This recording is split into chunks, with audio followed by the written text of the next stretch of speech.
Good morning, welcome to Old Warden and the Shuttleworth collection. I've been asked to give a talk on the Mew Gulls and specifically about Alex Henshaw, who is completely linked to the Mew Gull, but also to Spitfires and several other aircraft in the collection.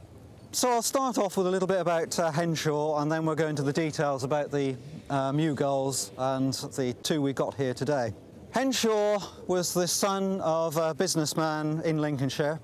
He took up flying because his father didn't want him to go motor racing as he thought it was too dangerous. His father insisted he wore a parachute, which he ended up using fairly soon in his flying career when he was flying an Arrow Active. We have an Arrow Active in the collection. Unfortunately, the aircraft crashed, he survived and carried on flying. He then ended up with a Compra Swift, which he used to race, and he flew that down to Egypt to go in an air race, as you did. It's a little single-seat, open cockpit, 80 horsepower aircraft. He then sold that and bought a Leopard Moth. Again, we have a visiting Leopard Moth here today, which you'll see parked out on the crowd line. He entered some races with that, but the Leopard Moth wasn't particularly fast. The races of the day were handicap races, so it didn't really matter if you had a slow aircraft, you could still win. You might have a 200-mile-an-hour aircraft, but you could be beaten by something that could only do 80 miles an hour. The handicappers tried to set the times so that all the aircraft taking part in the race crossed the finish line at the same time.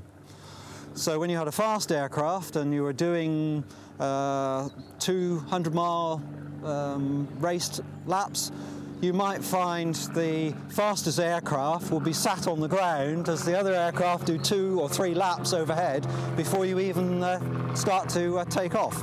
Anyway, Henshaw caught the racing bug, and in 1936 Percival built 4 race aircraft called the Mew Gull. This one here is an exact replica as it was when it left the factory and was raced very successfully by a competitor of Henshaw, Gardner, in 1937.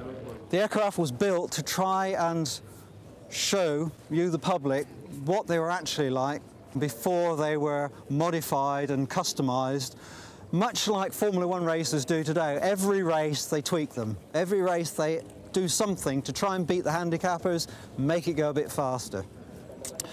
Henshaw's Mew Gull, which is XF, the white one, which should be flying overhead in a bit and hopefully will taxi back in before I finish the talk, is very heavily modified. Henshaw bought the aircraft, he raced it, realised it wasn't as fast as the others, and commissioned an engineer called Cross, who was based down in Kent, to modify the aircraft and make it faster. Cross said for the sum of £250 he would guarantee a 30-mile-an-hour increase in the aircraft speed. He made a massive loss on promising that. But what he ended up doing, he bought one of the Gypsy R engines which were fitted to the Comet racers. Again, the collection has one of the original Comets. Today it doesn't have the R engines because they were fairly unreliable. They were racing engines, tuned up to try and get as much power as they could out of them. But Henshaw fitted one of these, and Cross then did some further tinkering and tweaked it even further. So the engine was producing something like 60 or 70 horsepower more than the standard engine. They also played around with propellers. At that time, variable pitch propellers were starting to be used. De Havilland developed their variable pitch propeller, which is same as fitted to this aircraft. But the French, a company called Ratier, developed their own variable pitch aircraft propeller. On the Comets, originally, that was just a 2-speed propeller. And what they would do, they would pump up a little air cylinder on the front of the propeller, which would hold the propeller in fine pitch. As the aircraft increased speed, it would get to a certain point, and the air would be bled off and it would go into coarse pitch, which is what you need for high speed. It wouldn't go back into fine pitch. So then, if you had to do a go-round on the Comet, you were very limited on power if you're carrying full fuel load. They weren't very popular, but that was what was available. The propeller itself was very efficient, more efficient than the de Havilland propellers. And quite quickly, Ratier developed an electric version of it. So they had an electrical variable pitch propeller, so you could vary the pitch with an electric thing, which meant the Mew Gulls then had to carry a battery to be able to just drive the propeller. Up until that point, they had no electrics whatsoever. They had no radios, they had no electric starts. They were racing aircraft. You didn't carry anything you didn't need. But such was the performance increase that the Ratier gave, something like 10 miles an hour on top speed compared to the de Havilland propeller, that the race guys wanted to do it. But race rules then came in. If you raced in the UK in something like the King's Cup, you had to use British-made engines, propellers, and major components. It was designed to showcase the British aviation industry, not the French aviation industry. So for the King's Cup races, they swapped the propellers back. And one of the things that was unusual about the XF at the time is it had a very, very long pointed spinner on it, and a strange nose bowl which was much longer, and a modified propeller crankshaft which extended it. And for some time we couldn't work out why that was.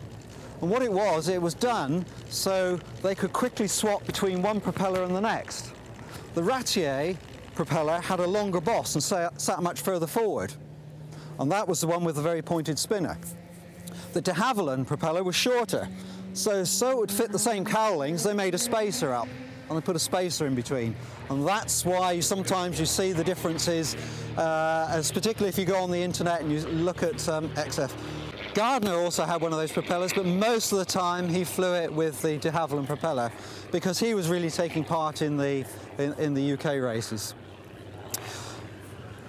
Once they'd developed the aircraft and Henshaw had gradually got more and more speed, he got it to the stage where it was going okay, but they wanted even more. So they then decided, if we lowered the frontal area of the aircraft by chopping the canopy down, so basically what they did, they took 6 inches off the top of the canopy here, lowered it right down so it had a very small windscreen, with the intention of trying to increase the speed. We've since found that actually didn't do anything. It's actually made the aircraft slightly slower. For some reason, XF now, with the same engines compared to the original Mew Gull, is slower with the standard engines.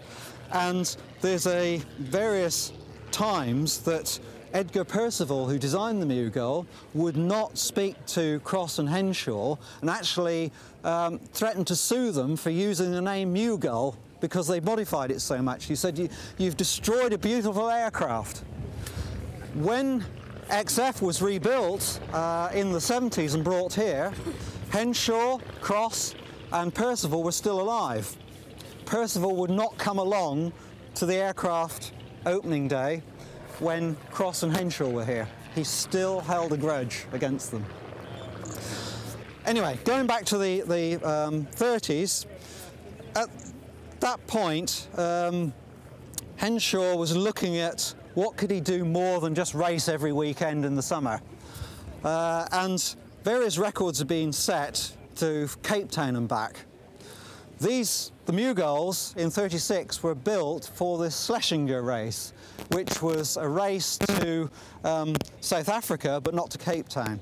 Unfortunately, none of them actually made it due to engine failures, a forced landing because of smoke in Africa, hitting an anthill and overturning, and then coming back the next day and finding the termites were eating it. The Mew Gulls that were survived were all competing against each other, but Henshaw decided the Cape record had to be broken. So with XF, they modified it even more. They added more fuel tanks. They added a fuel tank in the rear, a fuel tank over his legs behind the instrument panel, which came down between his legs, the standard fuel tanks, and they crammed an extra one in the front as well. So basically, it was a flying fuel tank. They'd increased the fuel tank from something like 50 gallons to near 100 gallons. It was a lot of extra weight.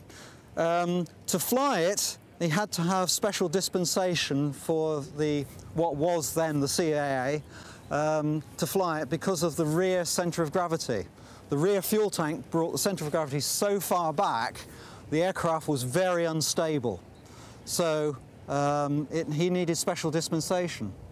Unfortunately, that dispensation didn't come through when he planned his first record attempt in the end of 1938. So that was aborted. He carried on doing more development work. So in January 39, he set off to break the Cape. Now, we're in a different hemisphere. So setting off in winter up here means he would be in summer down south. So he had cold weather gear on here, and by the time he got to the Sahara, he was in temperatures in the 100-degree Fahrenheit range. And then as he went further south again, obviously it cooled down. So he had clothing he had to take off. He was flying in shorts. But the Mew Gull, they weren't sure what route to take. There's an east route and a west route. So he and his father, who he called Pops, bought a Vega Gull. And there's a Vega Gull we should be visiting here today, which is the last flying Vega Gull. And a brand new aircraft, they set off from de Havilland's and said, let's go to South Africa and we'll go and tour all these different airfields and have a look to see which is the best airfield and what to do. They had a great time. They landed on some roads. Henshaw unfortunately caught malaria, which was a problem with him when he actually took part in the main race. But they came back and they decided the best route was the eastern route down through Africa. That meant they had to cross the Sahara. So Henshaw took off at night, flew down through Europe. First landing was in North Africa. Landed in North Africa, refueled, took off again, flew across the Sahara down to Central Africa. Central Africa down to Cape Town. Now there's a problem when you're flying in Africa, and that's called the tropical convergence zone. Basically, the winds in the north go one way around the planet and the winds in the south go the other way around the planet, and where they meet in the middle you get thunderstorms. Very, very bad thunderstorms. Lots of thermals, and when he was racing down through there he hit the thunderstorms. So at stages he was flying in this little aircraft in thunderstorms, which we in light aircraft and even airliners now avoid, being thrown around, flying on instruments and dead reckoning whilst with no GPSs, no radio navigation aids. He carried a radio because the French insisted if he came down the Sahara he had to have a radio to be rescued. That was in a locker behind him, so he couldn't get to it in flight. It was purely there if he came down. But he managed to do it. He landed in South Africa, and unlike the recent record, record that broke his when he set him in 1939, he then had a meeting with the Air Board about setting up some civil airline flights to South Africa. So not only had he just flown 24 hours all the way, non-stop all the way down there, had very little sleep, had a meeting, then had to fly all the way back again. So his time on the ground was longer than was intended. The aircraft fueled up and off he came on his way back. And it was very much a repeat of the race going down, hitting the thunderstorms, getting thrown around all over the place. Unfortunately, his malaria flared up on the way back, and he really suffered quite badly. So much so that when he arrived back in Gravesend, he was covered in blood from nosebleeds and being thrown around in the aircraft. They had to lift him out of the aircraft. But he set a record. That record was not broken until about 5 years ago, and it was only broken by a very small margin. And that was an aircraft, it was a home-built aircraft, it was the same sort of power aircraft, but it had GPS, autopilot, you name it, it had everything in it. But the big problems he faced with trying to break the record compared to what Henshaw is, in Henshaw's day, Africa was French or British. I'm British, you will look after me. Here's my passport. And they had RAF bases, people would look after them, there were settlers there who would come out and feed you and do whatever you needed. Nowadays, very much difficult, and trying to get fuel in Africa because most airfields now use jet. They have turbine, they don't have piston aircraft, and trying to get fuel is very difficult. That's Henshaw up to the war, and the Mew Gull's up to the war. Henshaw, when he came back, needed a job. War was looming, so he was recruited by Supermarine to be a test pilot. Quite interesting, a lot of the record breakers of the pre-war period did not go into the forces. They became test pilots or ferry pilots. The problem was they were a bit older than the graduate pilots coming through, and they also tended to be very difficult to control, I think is the best way of describing them. They were, you know, they did what they wanted to do, not what the RAF wanted to do. Scott and Black, who set the record in the Comet going to South Africa, he was cashiered out of the Air Force about 4 times. Finally, he ended up being a ferry pilot. Henshaw was in the Supermarines. They posted him to Castle Bromwich, where he personally test flew nearly 50% of the Spitfires that were built. Now, Castle Bromwich was the major manufacturing site for Spitfires. They also produced Lancasters, and he test flew a lot of the Lancasters. He had a crew of test pilots with him, but such was his conscientious way of doing things. If there was a slight problem, he insisted on testing it. He had a few engine failures. Famously, he crash landed a Spitfire into a house and walked away from it. But, you know, that was wartime.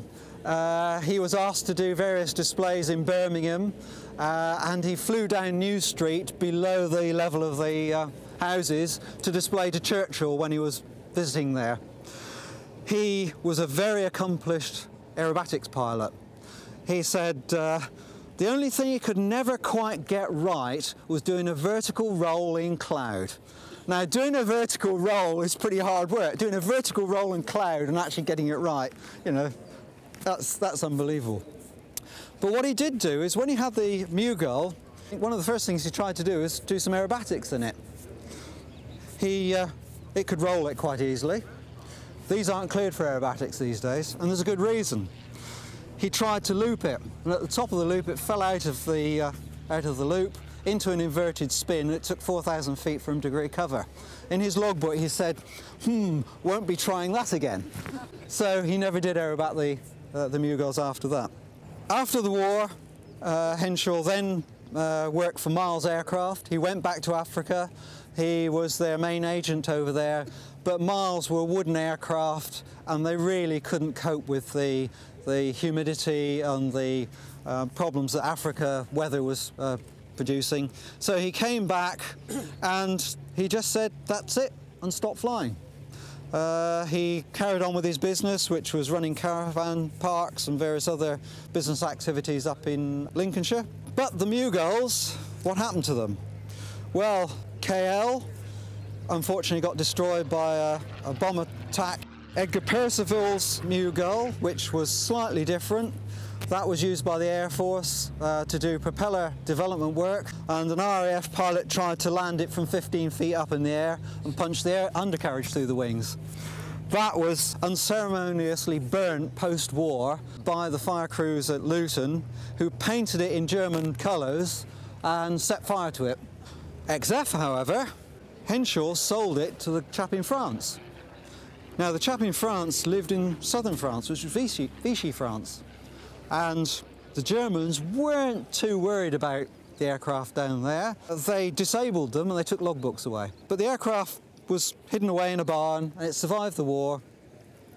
And in the 50s, a British guy just tracked it down and bought it, and never flown a Mew Gull again. he and a couple of mates went out there, recommissioned it after not being flying for years, flew it back to the UK, and then raced it reasonably successfully in the 50s. It was very much modified with a very much taller cockpit added because they were doing pylon racing then. Not the long distance races they did in the 30s, but short tracks, round pylons racing, and you need to see what's around. So the low down where you can't see anything out the front was not going to be practical. It eventually had an engine failure and crashed. It then went to a so-called museum in Blackpool where they chopped the wing off. It's a one-piece wing, it's very complicated construction, and they just chopped the wing off. It was left there for about 10 years rotting away until some enthusiasts found it and decided to rebuild it. Luckily they did. They carefully took it to pieces, took all the drawings, and as they took it to pieces they could see where the modifications were. So they could reverse engineer with the photographs of pre-war aircraft how it should have been and how it was modified. Old glue joints, bits and pieces that had been modified. So they set to and built it as a hybrid, more akin to the later Mew Gull that Percival raced. Percival, being the manufacturer, he kept tweaking his, kept the basic looks, but secretly took 2 feet off each wing, you know, just to make it a little bit faster. That was okay until it then crashed here with an engine failure. And here it comes back in. It was then rebuilt, and the decision was made to rebuild it back to as it was when Henshaw took the record in '39. And this is it now. This is it coming in.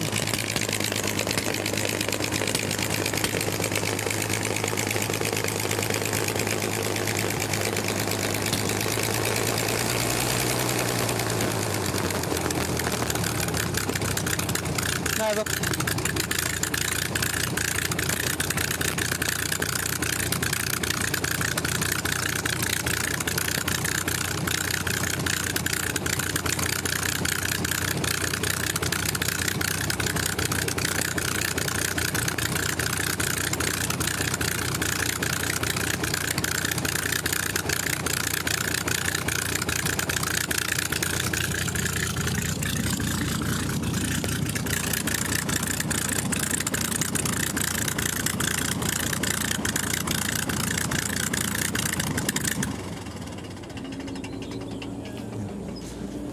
if you notice, it pops and bangs. They've got very short exhaust stubs, and when you're on idle it runs quite weak, and the carburetors are quite crude, so you can't really set them up to run properly. The reason it took a long time to stop there is you have to let the engine settle down to all the temperatures to be equal, but what we also do is you turn the fuel off. And as the engine starts to run rough, then you turn the magnetos off. If you leave the fuel on, when you come to restart it later, it's flooded, and it's a pig to start. So that's why it was slowed down. But as you can see, the difference between the two aircraft, look at that canopy, how low it is. You can't see a thing out the front. On this one, when you're flying level, you can just see the horizon. On that one, you can't see the horizon. Anything in front of you disappears. When I first flew this, the test pilot said to me, he said, we're flying it over at Henshaw, which is a very large RAF grass airfield. It's got 1,000-metre runways, and it's all grass. And he said, one thing you'll have to remember is, he said, when you get it set up on final, at 300 feet, Henshaw will disappear. And sure enough, it disappears. The nose is up here, you can't see anything. So you have to do this as you're coming back down to try and get it down onto the runway. But that's like a lot of the aircraft of the period. The actual visibility out the front is worse than a Spitfire or anything like that. But what do they like to fly? I'll just finish off what they like to fly. They're hooligans machines. They're a real hoot to fly. They're not twitchy. For a race machine, you couldn't fly a twitchy machine, because if you were fighting it all the time, you couldn't be concentrating on trying to get the edge on that speed. So they're actually quite stable. Beautiful controls, very responsive, very light in pitch, a bit too light in pitch, so they're very sensitive in pitch. But they handle very nicely, very manoeuvrable for doing air shows and displays. When you come into land, you're coming in at 90 to 100 miles an hour. And I say, so you can't see anything in front of you and you're coming in at that sort of speed. Sorry I'm late. That's okay, that was perfect timing. The landing is, well, when you're down, you're along for the ride. You just try and keep it straight. And they have very limited braking. So you have to rely on the skid at the back digging in to actually stop you. When the ground's hard like this, the skid doesn't do very much, so the landing rolls are a lot longer. When the ground's soft, you can land quite short. Just recently found out that Henshaw actually landed that aircraft here in 1937. He was on the way to Luton for an air race and the weather clagged in. He knew Richard Shuttleworth, so he decided to pop it in here because he could see the place. The runway at that time was from the main intersection there to the hangar. And he managed to land it. None of us here could do that these days. But, you know, he was a race pilot, he was a very skilled pilot. I think he was very lucky, but yes, he managed to get the thing in. Takeoff on the things is fairly benign. They don't swing very much. Once the tail's up, you can see a little bit in front of you, but as soon as the tail's up, it's airborne, and it climbs. You can climb at a very steep angle if you want to. Climb at 2,000 feet per minute. In the cruise, they cruise at about 200 miles an hour. Top speed is 265 miles an hour, and Henshaw, with the race engine and the modifications he did to it, with the Ratier prop, managed to get straight and level about 250 miles an hour, which was faster than a Hurricane at sea level. So they were pretty fast rocket ships. But as soon as you modified it back to these propellers and the other engines, the speeds just dropped back down again. I would like to find a Ratier prop. Unfortunately, no one knows where there are any, so... Right, thank you very much. Thank you.